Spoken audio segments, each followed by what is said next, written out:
Hey guys! If you're wondering why I look so done up, it's because I was supposed to go out tonight with some friends, but one of them tested positive for COVID. Well, I thought this would be a good opportunity to vlog a summary of what's going on in my life, as well as why I quit teaching.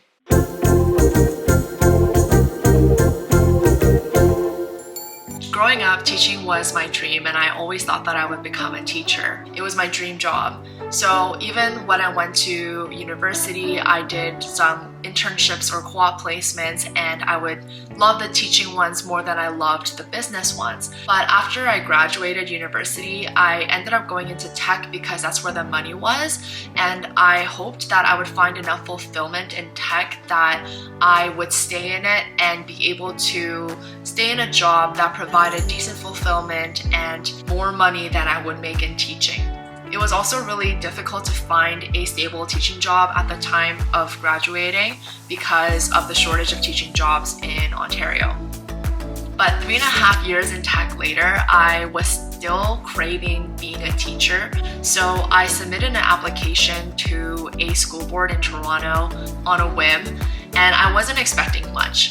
I thought that I would not hear from this school board for another year and that I would have the year to prepare emotionally and financially to take a pay cut when I enter the teaching world. But because of the pandemic, a school desperately needed to fill a computer science and business teaching position for someone, I guess, who wasn't comfortable teaching during the pandemic. And so I heard back from the school board within 1 month of applying.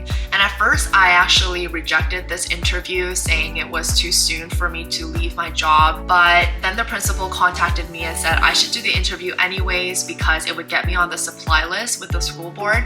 So even if I don't take the job, I'll be on the list for when I'm ready to be a teacher.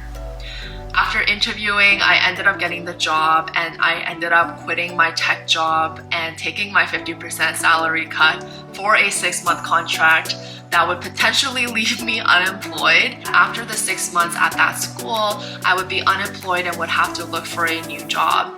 Otherwise, I would be on the supply list and basically wake up every day to a phone call asking me to supply or wake up not having a job for that day. This was still a great opportunity considering that I had never supply taught in my life. And so I did take the salary cut and the risk of unemployment, and I quit my tech job and went into this school.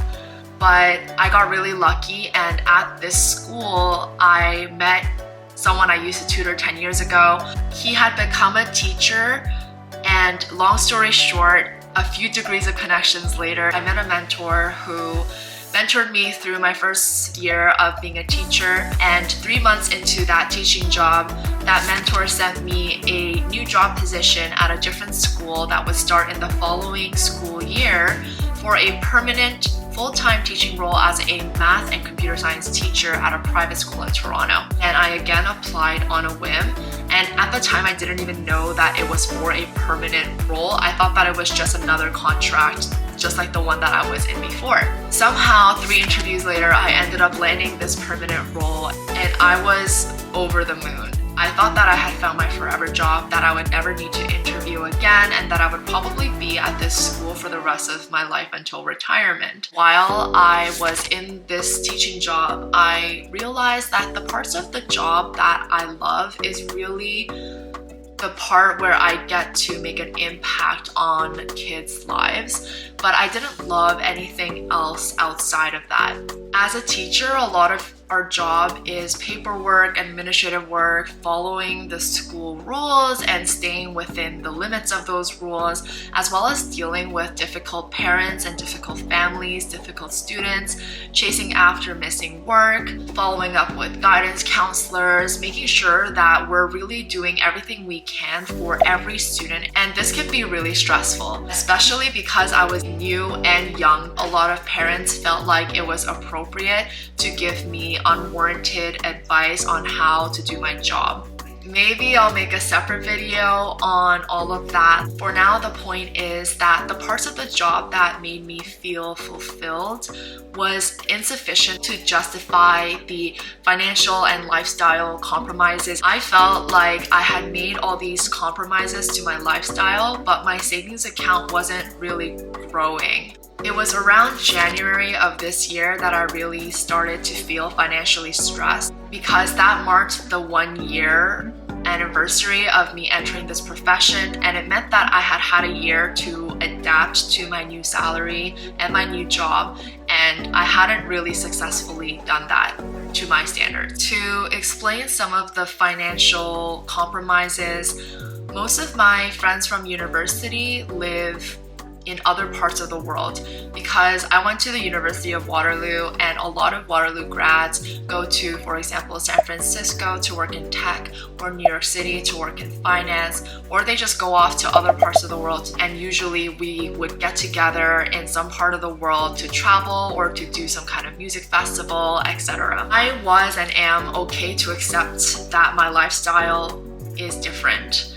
But what is important to me is feeling connected to my friends and being able to spend time with my friends. And I was no longer able to partake in our group trips or excursions or experiences while staying within my budget. I also wasn't able to buy them the gifts that I wanted to buy them, or do for them the things that I wanted to do for them, without feeling a huge dent in my wallet. And they've been so accommodating and inclusive of me. Like, they never made me feel like my financial situation held me back. But most importantly, my parents are immigrants, and they don't really have a retirement plan. 10 years in teaching would only get me to the salary I was already making in tech, and it wouldn't really be enough to support my lifestyle as well as my parents' retirement. Around February, I was coming to terms with quitting teaching, but I felt a huge loss in identity because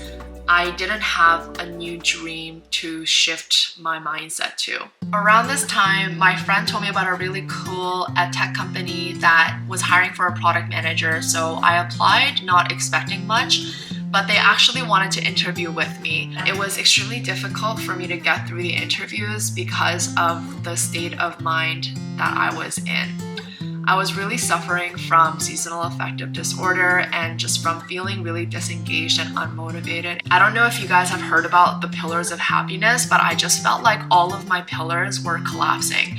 My career pillar was impacting my finance pillar, which was impacting my friendship pillar and my lifestyle pillar. And honestly, my other pillars weren't doing too great. So I was really spiraling. And usually I can get myself out of these kinds of spirals myself, and pretty well. I'm a pretty rational person, and I feel my emotions and then I just kind of move on and I feel great. But this time around, I had a really difficult time doing that, and I had to lean on my friends for a lot of support. I had to take days off of work for my mental health. I started seeing a therapist, and I also booked emergency trips to Mexico City as well as to Vegas just to get some sunlight. I feel so fortunate that I had the resources to be able to do this, and also the friends who were there for me to get me through this time, as well as the PM friends who helped me prepare for my interviews, because 7 rounds later I got the job offer, and then the company rescinded the job offer because they found out that I'm Canadian and that I would need a visa to work in the States. I really felt like life was being unfair and was toying with me because I had already dealt with so much this year. On top of the seasonal affective disorder, identity loss, and the career stuff and everything else, I had another traumatic life event happen to me while I was going through these interviews. And then finally, when everything I thought was over and cleaned up, they rescinded the job offer. At this point, I felt nothing. I wasn't even that upset. I was just kind of like, okay, whatever, just another thing. But I did email the company back saying I understand that it's easier for you to hire someone who's already eligible to work in the States, but I think that we've invested a lot of time into each other, so I would love to explore a solution. And I basically listed what I know about the TN visa from talking to my friends as well as from doing research. I then proceeded to apply to a bunch of companies and start interviewing at those companies, but a week later, that same company that rescinded the job offer actually gave my job back. Now, this weekend, I'm crossing the border and submitting my TN application. It was a long journey to get to this point. What I learned from all of this is that it really is about the journey and that not enough people talk about these kinds of experiences.